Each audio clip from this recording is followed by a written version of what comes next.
Hi, everyone. Today we are rejoining Mindy Dutka. She came in June of 2023 to talk about her wonderful photography efforts to document spay-neuter clinics in far off places. So today she's going to talk about one that is near and dear to my heart. Let's listen to what Mindy has to say. Hi, everyone. Debra Hamilton, and thank you for coming to the next episode of Why Do Pets Matter?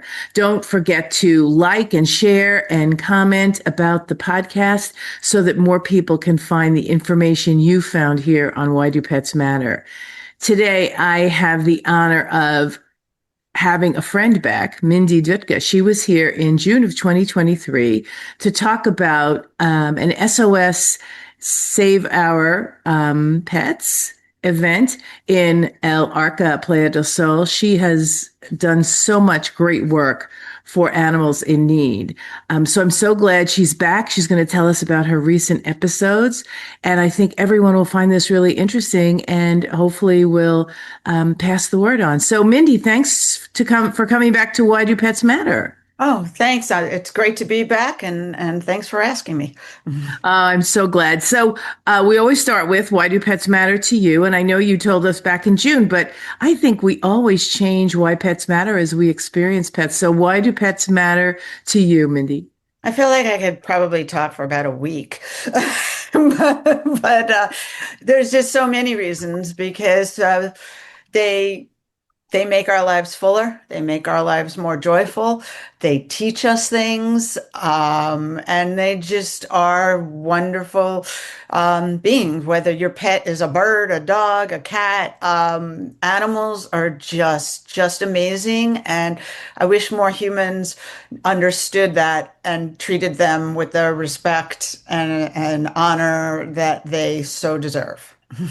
I know my friend Christine Warner just posted a note that Ricky Gervais, who is a big animal welfare gentleman, is asking the MPs to make sure that people can keep their pets even if they're homeless, because quite frankly, not allowing pets, it's sort of like in domestic violence as well. You can't take your pets with you to a lot of the shelters that you can escape to, but if you leave your pets there, they're likely going to be harmed. So I know that you do so much great work. So tell me what you've been up to. So just for those that don't know, I'm a dog photographer and a storyteller, and my main thing is the human-animal bond, and trying to be a voice for the voiceless, for the dogs and the animals through my photos and stories. But as you just mentioned about Ricky Gervais, there's so much. I mean, it's kind of the tale of two cities. There's a lot of bad things happening, but there's a lot of good things happening. And there's a lot of people just doing amazing work. And I recently had the opportunity to travel to Suriname with two organizations, the Caribbean Spay-neuter and World Tales. They partnered and they do spay neuter clinics all over the world all the time. The Karen, the founder of Caribbean Spay Neuter, is from Suriname, but has lived in Florida for many decades. But she does so much work there. And they did a spay neuter clinic, and I was invited to come along and document it, which was it was an honor. And I've photographed many spay neuter clinics, as the one you mentioned in Playa del Carmen, but I've never had the opportunity to travel with the group of veterinarians and volunteers. So it was really like a great experience, and to see that piece of it along with the other piece of the animals getting spay neutered and the work it does for the communities. And honestly, I was blown away that these veterinarians and vet techs, and there were a couple of people who just had some experience or purposely trained to be able to volunteer on something like this. They spend their vacations, they spend money to get there because they pay their own expenses. They work for however many days that is, 10, 12-hour days, pretty much nonstop. Not always, but in this case, a hot, humid environment. And they come back again and again and again. And they talk about, there's a lot of discussion about the burnout in the veterinarian field, and they talk about how when they do these clinics, they come back invigorated. That, I heard so many different things. I had the opportunity to interview many of them, and one of the things that they said was, it gets in your blood. Doing these kind of clinics and volunteer work. Another one was, she said, how could I not? I have these skills, and I need to use my skills to make a difference. And boy, do they ever! Over 4 days, 566 dogs and cats were spayed and neutered. Wow. Yeah, and I look at this whole experience and how it went from start to finish as a symphony, as an orchestra. I mean, everybody just played together to make this great event, from the two World Tales and Caribbean Spay Neuter, so organized. And so much work went into it before we even arrived. So the clinic, the boxes, the shipment, the setup, the coordination with the people on the ground, down to the way that the team was taken care of. All of our meals were taken care of. And the volunteers and the people in Suriname, so grateful. It was such a joy. There was no ego. There was just everybody doing their part, hand to hand to hand, to make this happen. And there were several things that, well, one that always stands out in my mind is the many, many layers of a spay neuter clinic. Not everybody sees that. From the veterinarians and the volunteers to how it broadens them and the work that they do, from stopping the reproduction and better health, from the community benefiting. Children learn from this. They learn kindness. They learn how to care for their pets. They're involved in it. It's really incredible. And that's why I want to document these things. I want to show the photos. I want to tell the stories, because everybody should know about them. And, they should continue to get support that they need to be able to do more of these. It's so heartwarming because it really celebrates the human animal bond, because you're enabling people to keep pets with them. And yet maybe they can't afford or don't know that spaying and altering is how they don't have a proliferation of dogs. So if they spay or alter dogs, then their dog is with them. And when they might need another dog, they can maybe go to the shelter and get another dog. But this way, their dog is kept healthy and safe. Exactly. Exactly. And when I interviewed, people from the community, those were the stories. They were so grateful to be able to do this. And there was a small fee, so they had some skin in the game. But it was affordable to them. And it was also very well planned out. For months before the clinic, they were allowed to register until all the slots were filled up, and they were given a time to come. And this is a little bit different than some of the other clinics that I've been to. The families actually left, and it was all done. And they would come back when the animal was, ready to be released with And instructions. how long do they take? Do they keep them? Do they keep them overnight, or do they keep them and then do they give them instructions on the way home? Because, of course, dogs are naughty and pull out stitches. Exactly. So they keep them until it's just the day. So it's probably, maybe about a 8 or 9 hour situation. And then until they've come out of the anesthesia enough, they've given instructions. There are a couple of resources that there is follow-up if there's any issues. And they Oh, were working great. closely with a shelter. For example, if there had been any issues, the dogs weren't sent home. They were sent to the shelter so that there was 24-hour care, and there was communication between the veterinarians. Actually, there was a dog. It's not ideal situations because the dogs and cats aren't as healthy as maybe you would like them. to be, which can cause some complications. And the setup, I was fascinated by it. Was very MASH-like. I kind of date myself by using that term, but Oh, you I know, understood it completely. exactly. It was, in the field, they set up, they had what they had, the equipment that they had, and they made do. And there was one dog that started to bleed, and four veterinarians worked on that dog for hours, and they had no real way to transfuse the dog and give him more blood. They used the dog's blood that the dog lost to re-infuse the dog with its own blood. Wow, I don't know how they did that, but wow. Right? I mean, like they work with what they have. They just, boom, boom, boom, boom. I was amazed. And they were so caring, and it kept the clinic open for more hours, because nobody wanted to leave, and they were waiting and make sure it was stable. And then that dog went to the shelter, and Right, there to was a be lot of monitored. Yeah. be monitored, and there was communication back and forth for several days. And all of that, the veterinarians, as exhausted that they were, all they could talk about was, how they wanted that dog to be okay. Yeah. And it was. So, it was a success story, but it was just fascinating to me the way they worked with what they had, which, speaking of that, it would be wonderful any kind of in-kind donations.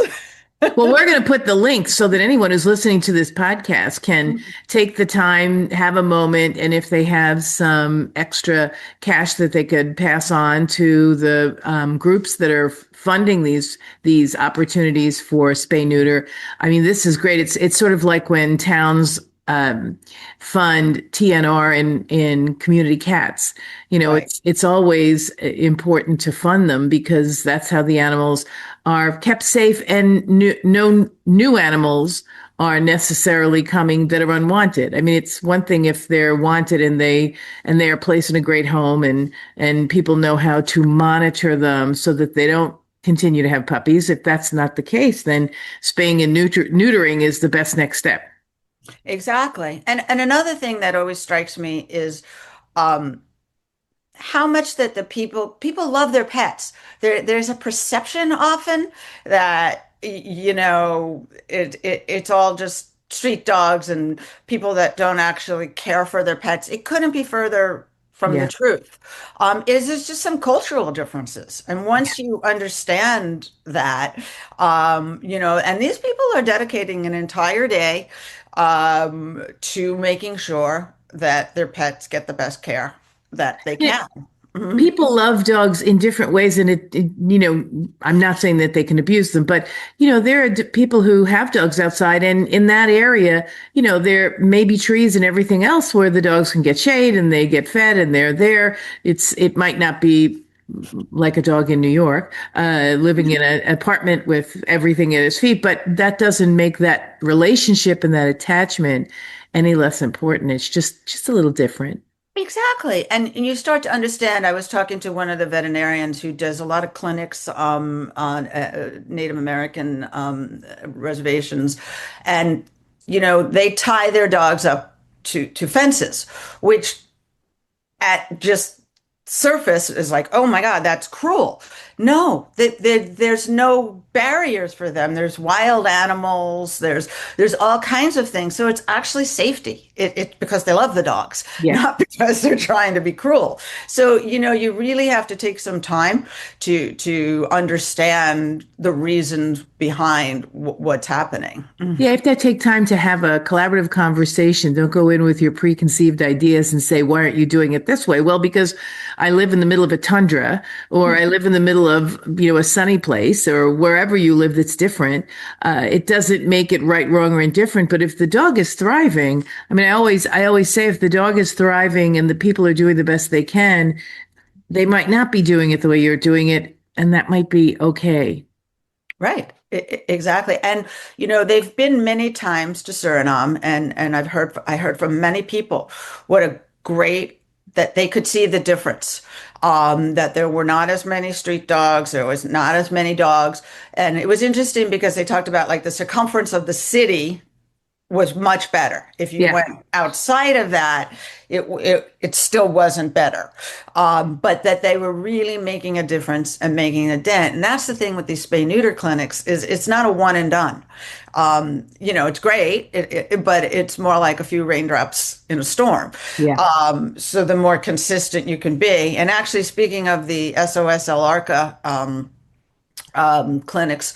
They are in year 4, just as an update, Wow. and 14,000 dogs and cats they have spayed and neutered. So they have completely really changed the landscape of the dogs and cat population in that area because Wow. they've been doing them monthly, every month for the last 4 years. Mhm. And it's a commitment to making sure that these dogs have the best life they can because they personally don't want to have puppies every time. Right. And I know culturally sometimes it's hard to alter a dog because there's that whole thing. And yet the dogs are usually healthier and live longer because their prostates don't become enlarged. So there's a good side effect to that. It is important to look at both sides and appreciate where they're coming from and work with them help their pets live the longest, happiest life. Exactly. And you actually it's the foundation is education.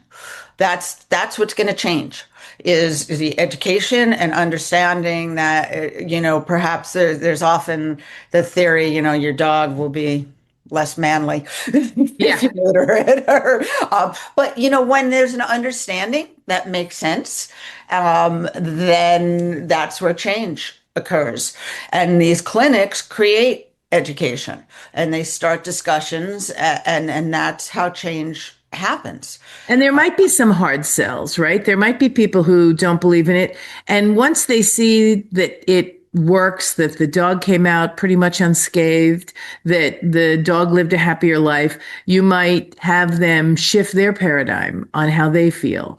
And, or their children, like you said, the children were there learning how to take care of their dogs and appreciating their dogs and learning about spay and neuter. And maybe their parents don't want to spay the dogs, but maybe the kids will learn that maybe this is better. I know when Sean Heinrich showed movies of stingrays and sharks in the water, which the kids had never seen, they said, well, maybe we shouldn't harvest them. Maybe we should do maybe ecotourism as a difference to the way they were living their life. Same thing with spay and neuter.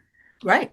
Exactly. Yeah. I could go on and on and on. If cultures, and in India, there's now an issue where the Supreme Court has passed down an edict that dogs are dangerous, and basically they're rounding them up for shelters, but actually shelters they don't have shelters. It's really a different way of saying that they're going to kill them, or worse, perhaps Well, that's install them. interesting. I'm wondering because that is a cultural thing as well to some extent because I live next door in Armonk to a wonderful Indian family and they were afraid of my dogs. Mm. And so it could be a cultural thing and maybe the next step for a group like yours, the ones you're supporting with your photography, would be to help listen to why they feel that way. Right. It was funny. I was on a call earlier this week, and somebody was totally against breeders, and they never listen. And I'm sitting there and saying, sometimes we have to listen first. Right. Well, I believe it starts with kindness. Actually, I think France just passed. Did you follow that? I think they just passed Mhm. a law that it'll be taught from preschool up kindness to animals. That is a much better method. Right. Hats off to them. And like, it would be so much better if some places would invest in that versus, Yeah, instead of having Phil Arkow's newsletter every month that tells us about the circle of violence that often starts with animal abuse. right. Exactly. So if we can get the kids to understand and take responsibility, and you said that at this group, that was one of the things that was taught, the responsibility for taking care of your pet, for helping your pet heal after the surgery. It's just seems to be intuitive, and yet it might not be because of the balance of power, right? The only thing I have power over is my dog because I'm a little kid. And so if the power dynamics in the family are difficult, then we need to help them learn better ways to express themselves and not at the risk of harming a pet. Right. Exactly. It's tough. So, So what else have you been up to? Because I know you're still doing your photography where people can find you and have you take their pets as well when you're in between documenting these wonderful experiences. yeah, so I'm still doing private families, dogs, working for several different brands, photographing for them.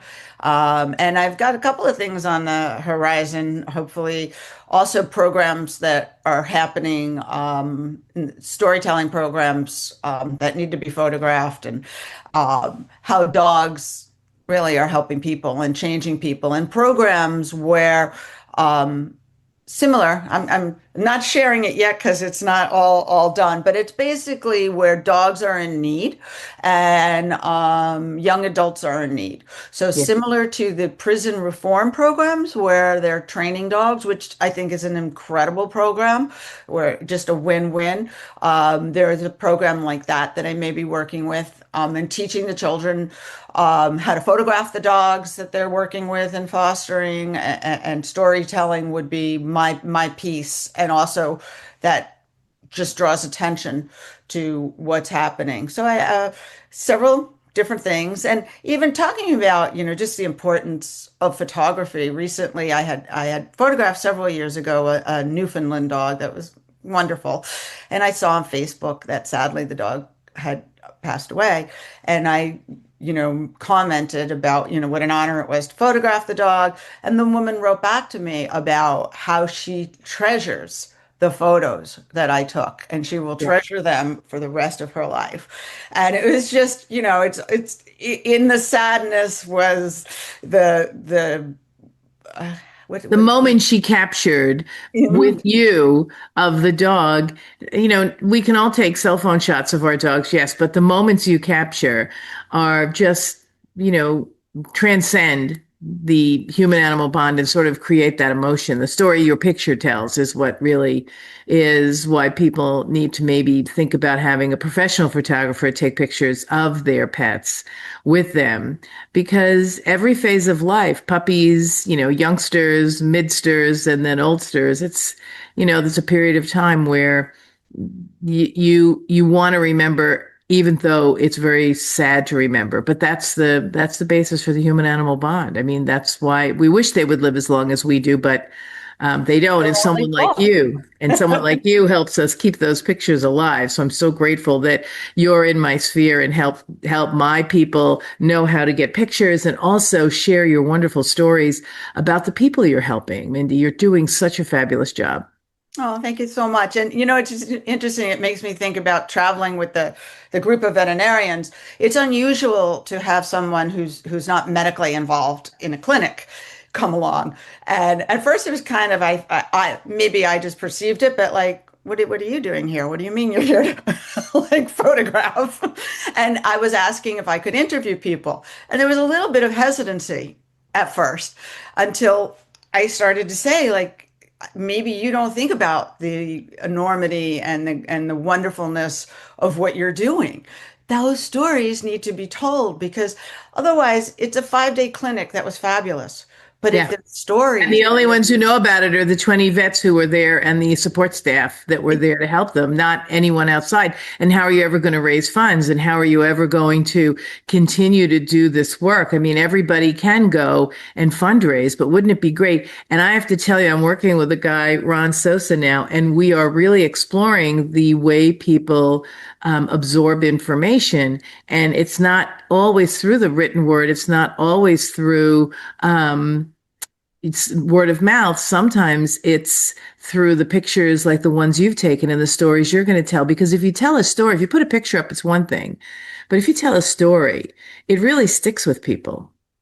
exactly, exactly. And then, they were all like, you can interview me, you can interview me, after they realized, and they got so excited, to see the photos and everything. It's true. That's what stays with you.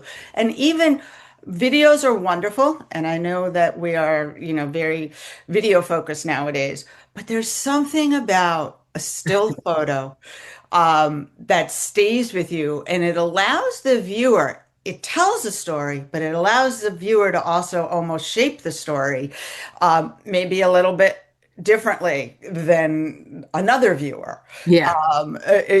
So it's really so powerful. I love it. I love it. So, how do people get in touch with you so that we can make sure they can hire you so you can continue to do your work while also documenting this wonderful, heartfelt work that you're doing?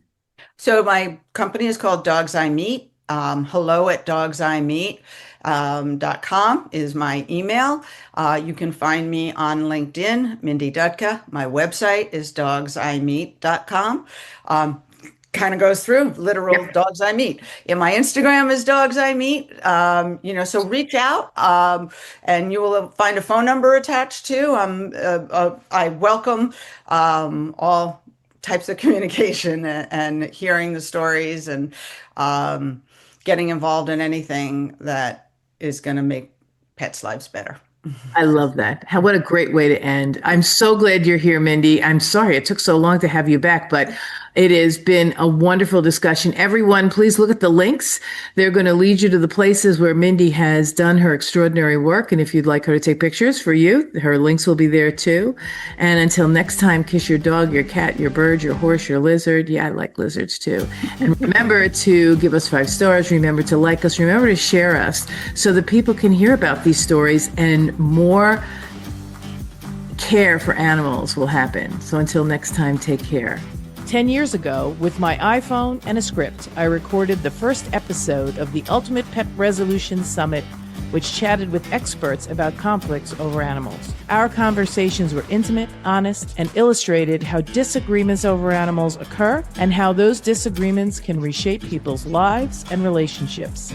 In November 2019, I started Why Do Pets Matter, a new podcast that continued these informative discussions. I'm so excited to have you here with me, continuing my exploration into a more meaningful conversation about why pets matter to all of us. My guests and I will share ideas, stories, and experiences straight from the heart, unscripted and holistic. From the bravest moments to the most brokenhearted, we will explore how to resolve disagreements over animals differently. One thing I know for sure is I want to have more meaningful conversations that will help all of us unlock that deeply felt human-animal bond that drives the emotions of conflict.